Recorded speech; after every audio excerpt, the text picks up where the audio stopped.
What's up, everybody? John B here, and it's a little wild experience I had when I was high as a kite on morphine when I was first injured. Just had a few different stories I got that I can remember. Some of them were really trippy, and it's weird how I can remember all these crazy stories when I was tripping, and people wonder how I remember that, and I have no clue. I guess because the memories just were so real to me, and it just was embedded into my brain. And pretty much my family thought, because I was tripping so bad, they thought I must have had a brain injury along with the spinal cord injury because of the way I was acting. But they were informed that people do this on morphine, so I was like, my family felt a little better. And then once I started making sense, they felt even a lot better. Yeah, the first experience I had was in ICU. I have no clue who my nurse was, what she looked like or anything, but supposedly she was, according to my friends, she was a cute nurse. And anyway, she and I was flirting, and I was on IV fluid for meals and stuff like that. Anyways, I asked her out to a dinner, and so she came in one night, and she told me she'd go out to dinner with me. And so she came in one night with my IV bag, and she told me that was my steak dinner, and so she was going to have dinner with me. And another experience I had was when I was going from one hospital, from where I had my surgery at, to the rehab center. The rehab center also had an ICU in it, so they were taking me out of ICU at the hospital for I had surgery. And there was a tunnel that went from one hospital to the other hospital under the ground, and they, in my mind, they came to pick me up in an ambulance because I knew they said there was a tunnel and we're going to drive up under the tunnel, go through it. So in my mind, they came with an ambulance, and the ambulance had a flatbed instead of the box on the back where as you always see ambulance. But it was an old ambulance, and they took the back off and had a sheet over the bed of it. Well, they came and got me and picked me up and laid me on the sheet, and I was complaining about how rough it was. And when I pulled the sheet back, it was a bunch of bricks, and basically what it did is laid the sheet on top of the bricks. And I was fussing about the pain I was in, and they're like, you're on a mattress, blah blah, this and that. It's like, no, this is bricks.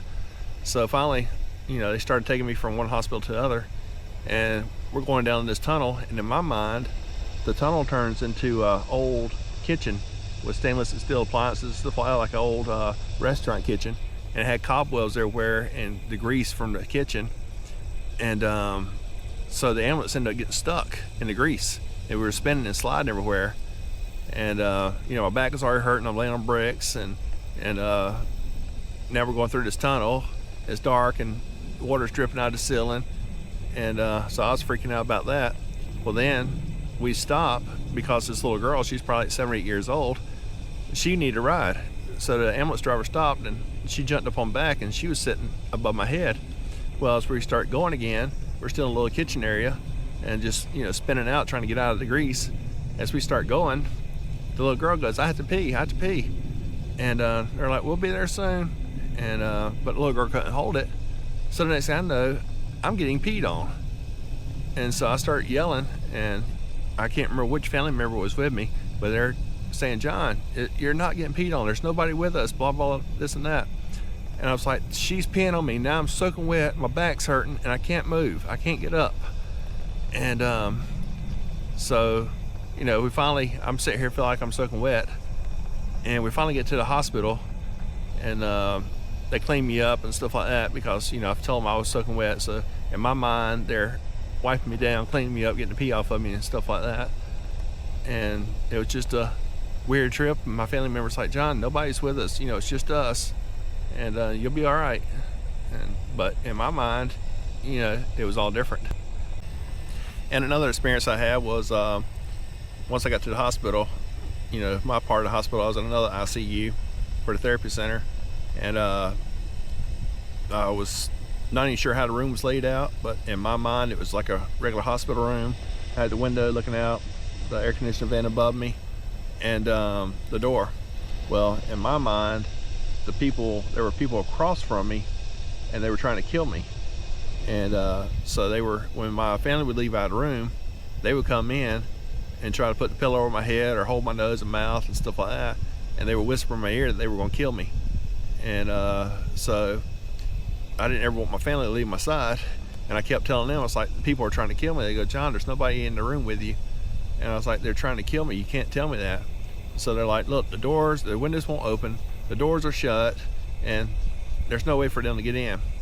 And I was like, I kept seeing them in my room trying to come in. So anyhow, my family went out of the room and they came back. It's like they were in here. And they're like, nobody was in here. We were just outside in the hallway. I was like, you can't tell me they weren't in here, because I couldn't breathe. And so that they ran out whenever y'all came to the door, before y'all came back in.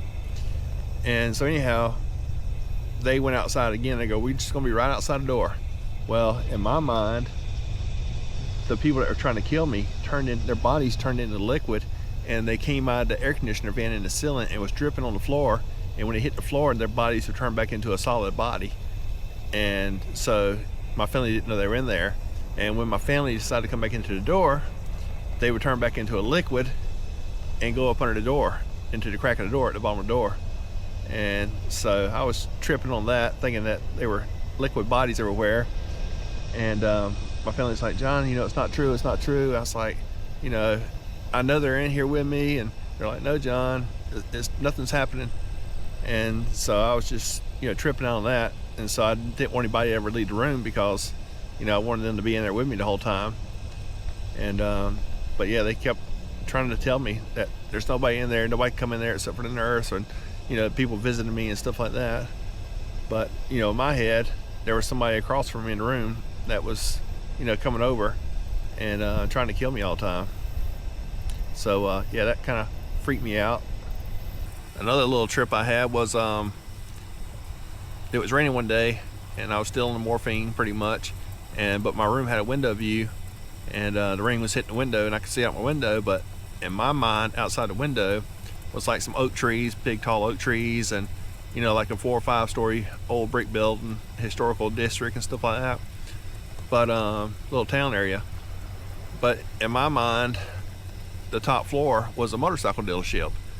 And for some reason, the motorcycle dealership, even though they have an elevator that they can get the motorcycles to the top floor, they were taking rope and throwing it from a window of the top floor, wrapping it through a tree to use the limbs as a pulley system, and then putting the rope through the wheels of the motorcycles around the handlebars, and was pulling the motorcycles up through the tree limbs, and damaging the paint and all that and the plastics. And I just remember yelling out the window at them to use the elevator, because you're messing up the bikes. And they were like, this is the only way we can get them up. I was like, no, use the elevator. And so I just remember seeing them do that, and it was just driving me crazy, because me being a motorcycle person, they were just destroying the bikes. And all I had to do was take them at the elevator through the front door and up the big elevator they had. But yeah, so I always try to, if I go back to the hospital, I try to stay off the morphine if I can. But yeah, with that morphine though, it was pretty trippy. Yeah, it's there to help you with the pain and all that good stuff, but man, it made some of my days miserable, because I was seeing things and flipping out about things and that weren't there, supposedly weren't there. But it's something that's good for you. But now when people are getting ready to pass away, they pump them full of morphine, and I just wonder how many people are really tripping, having bad dreams when they're getting ready to pass away, and what they see, because I was out of it, and now they just pump people full of morphine to ease their pain when they're getting ready to pass. So that's kind of something I'm always curious about, what they see and all that. But hopefully you enjoyed the video, and I will catch y'all in the next one. And leave me some comments down there if you've experienced any morphine highs and how it did you. So yeah, I'll see you on the next video. Talk to you then. Later.